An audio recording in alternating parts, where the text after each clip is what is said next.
All right, good afternoon, everyone. This is Wayne, and this is the video version of the trade report for Wednesday, May 30th, 2018, and we are looking at a live market with just under 5 minutes left to trade. If we take a look at what has transpired today, you can see that we are definitely in a bull market today, and I say a bull market from the standpoint of basically a recovery taking place from yesterday's overdone to the downside pullback. Now, keep in mind, yesterday's price action, as dramatic as it was really just a distribution day in an accumulation cycle. I do believe we're going higher from here. Yesterday was an anomaly, and the excuse that was given was Italy. So that gave those who wanted to pick up shares at a discount a really good deal, especially in the banks. And there are traders and analysts and people being interviewed all over CNBC today that are talking about how they got such great deals in the banks today.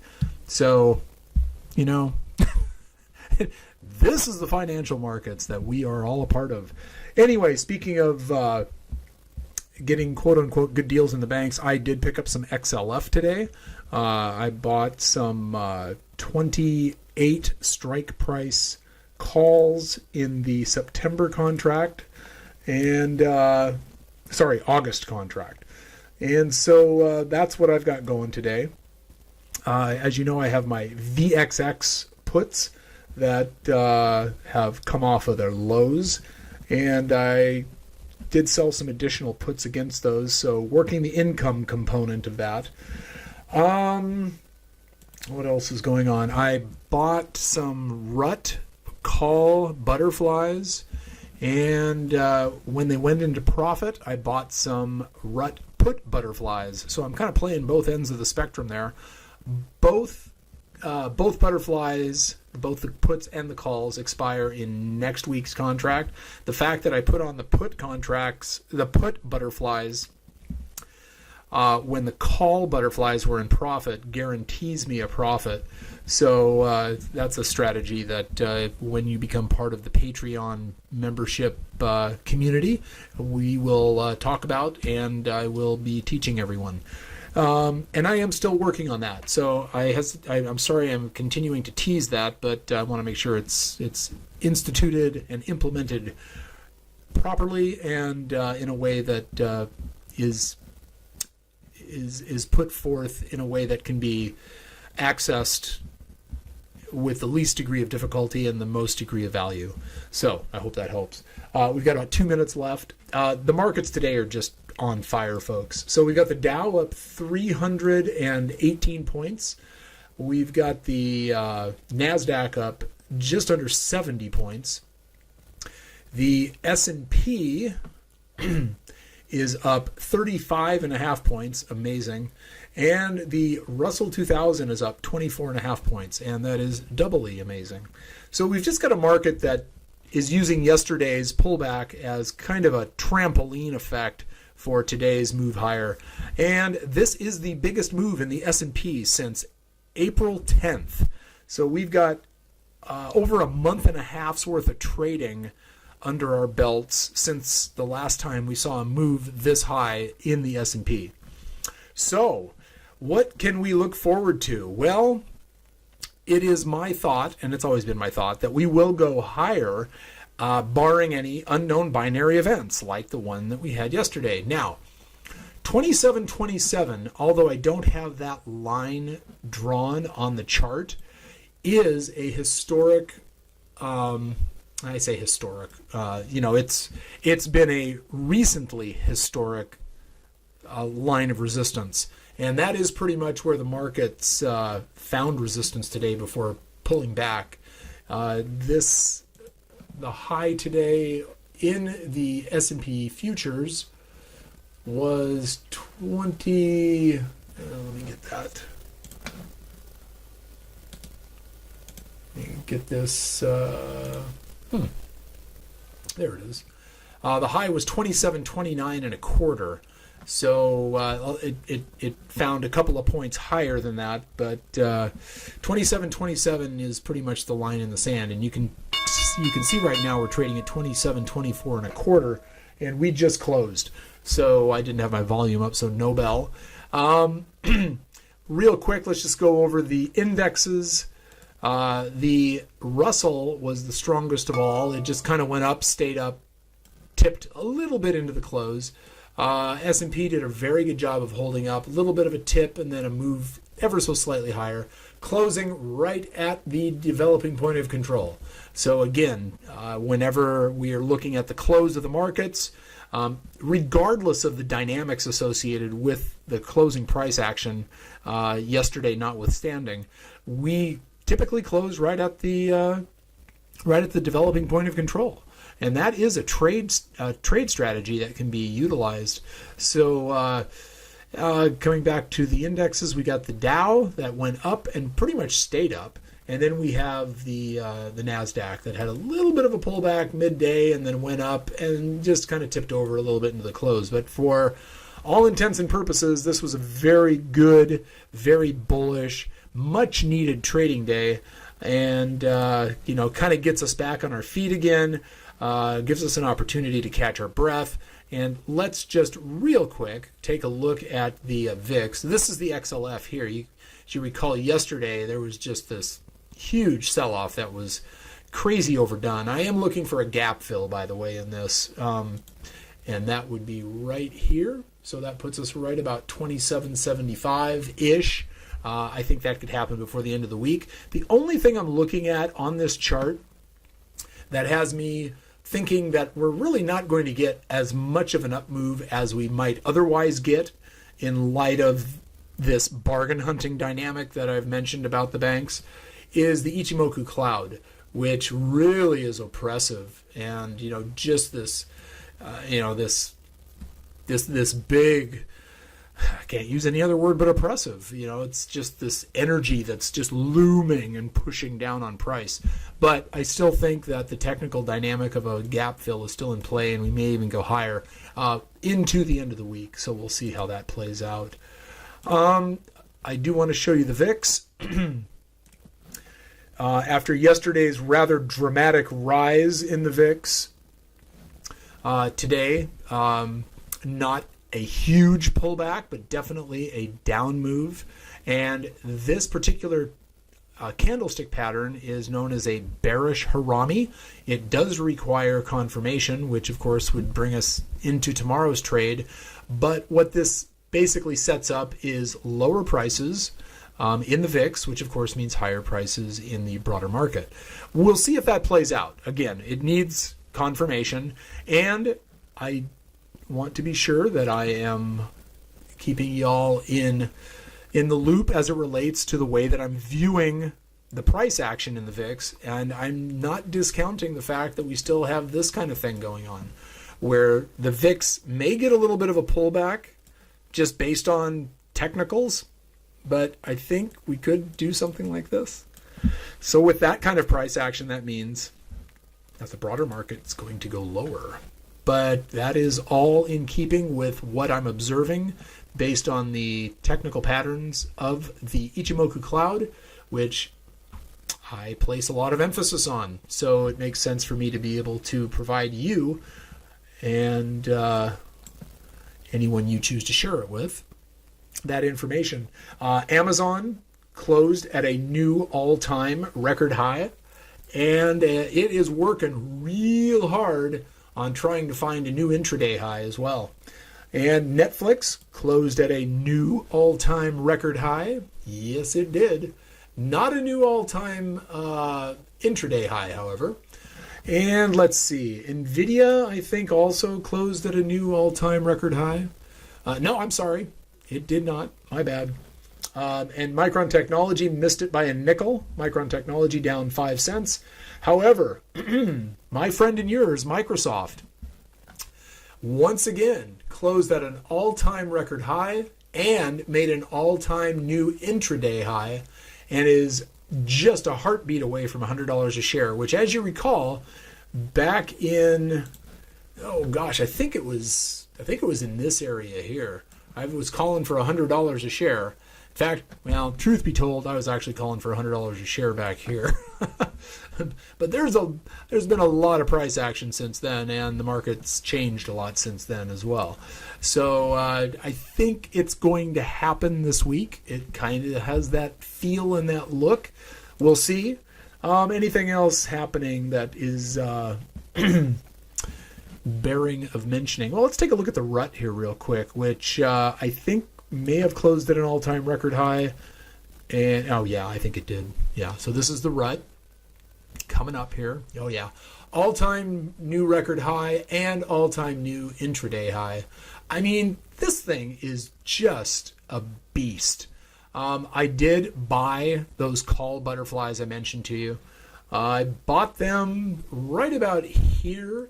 I saw it going up. It made mincemeat out of the 1618, and I thought, okay, it's going to go for it. And even if, I mean, it was a very minimal cost for those butterflies. So, and then it just kept going higher. So as soon as it started pulling back up here, I went ahead and I bought some put butterflies, and all of these expire in next week's expiration. So the profit that I have in the call butterflies now has paid for the cost of the put butterflies, and that is how it's done. So if the Russell continues to go higher, those call butterflies will become even more valuable, and of course the put butterflies will become less valuable. But the rate at which the call butterflies will increase in value versus how the put butterflies will decrease in value is greater. So that still works out. So I've basically placed a hedge on my call butterflies. Now, if for whatever reason we get another unknown binary event and the market returns from whence it came yesterday, and gosh knows anything can happen, as we all know. I have those put butterflies in place to not only offset the loss in the call butterflies, but to potentially have a profit in the overall trade if, like I say, we get something that kind of upheaves the market. We'll see. No way to know. The last market that I really want to show you is crude oil. And it really made a turnaround. It's been a rather remarkable bit of upside action, actually. And the interesting thing about this is it has played the Ichimoku cloud like a fiddle. You can see how price came down, touched the Ichimoku, and if it continues to do that, well, guess what, folks? We're just going to keep going higher in crude oil. So the last few trading days have definitely been overblown, and with nice recovery today, very bullish price action in crude oil today. I think we find 69 tomorrow, and possibly even 70. I mean, this market is still bullish, and you can see the trend lines, of course, that I have drawn here, way back from January, February, which go even further back. But this is the main area, which, of course, we kind of reference where we're at currently. That's the January high to the February low, and this is how it's played out in the oil market. So we came down, almost touched the low end of the upward trending price channel, and had a really nice bounce off of that. And then wham, just today, just kind of, no holds barred, short covering, and let's just kind of, get this market back to where it's supposed to be, kind of trading. Okay, and one last market that I wanted to show you is the S&P, of course, the SPX, the S&P cash market. We are once again back in between the 50% and the 618 Fibonacci lines, where we have been now for, well, let's just take the date, since May 10th. So we have been there for 20 days, and I think that basically works out to, with a holiday, about 23 trading days. Oh no, of course it can't. Oh well, somebody else do the math. No, I think I was right the first time. Maybe 13 trading days. Oh well, whatever. Anyway, May 10th. Since May 10th, we've traded basically between the 50% fib and the 618 fib Fibonacci lines from the January high to the February low, and we are back in that I don't know what you want to call it, that parameter, that space. The difference this time, however, is we have a buy signal now.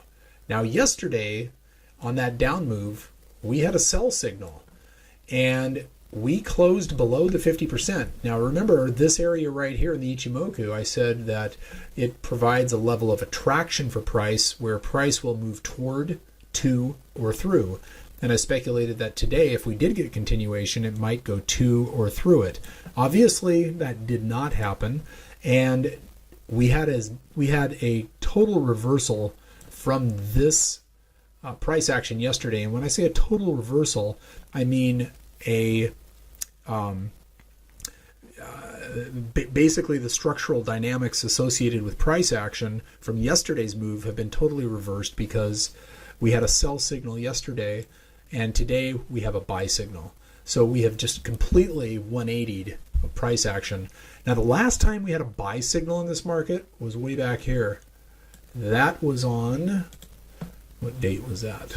That was May 4th. So that was 26 days ago. So if we are to maybe speculate a little bit, and that's okay to do, seeing as we're looking at this market and what its next move will be, I'm thinking that there's a very strong possibility that we have a higher low from this area here. And the last time we had a buy signal, we went up about 8 trading bars, and now we have a buy signal, and we may end up heading it back up to 2,800 from here. Now, that's a bullish thesis, obviously. Now, the one thing that I can't discount is the fact that we still have a bearish cloud, which is in effect setting up like a pool. And a pool is an area that doesn't attract price, but it presents a place for price to. It's kind of there's a difference. This area here is magnetic. The pool is more of an area of an area of interest for price. That's the best way I can describe it. It has less impact as it relates to the drawing of price to it. That being said, it is there, and it's almost a temptation for price versus a magnetic attraction for price. So that's probably the best characterization I can make. So we'll see how that all plays out. I still think that given this buy signal, we could very easily find our way up to the 2,800. This, of course, is 27.99.89, which for all intents and purposes is 2,800. We shall see. Tomorrow is pivotal. Friday's pivotal. This week is pivotal. We have a shortened trading week. So we'll see how this all plays out. Now, the EIA crude oil report is out. That may have moved the crude oil market, and it did. It popped the market and it pulled back. So let's go ahead and just see what that looks like. Looks like we might be going higher here.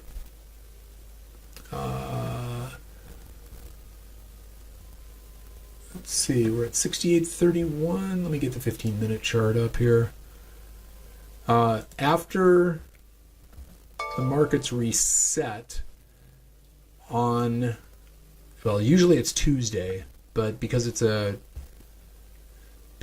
holiday trading week, okay, so it is moving lower actually now. All right, so it made a big pop. It went as high as 68.67 and pulled back. Now it has a sell signal. So this is the inventory report in crude oil. This is the preliminary inventory report. And then tomorrow, Thursday, we'll get an inventory report for crude oil which is normally on Wednesday, but because this is a holiday shortened trading week, we get it on Thursday. So keeping track of all of this has taken me years to perfect, and I still don't have it perfected. That being said, this I do have straight. So nice pop, a little bit of a drop. Prices will normalize, balance out, whatever, and we'll just see how it all plays out tomorrow. All right, folks. So with that, trade safe. Trade what you see if you choose to trade at all. Good night and good trading.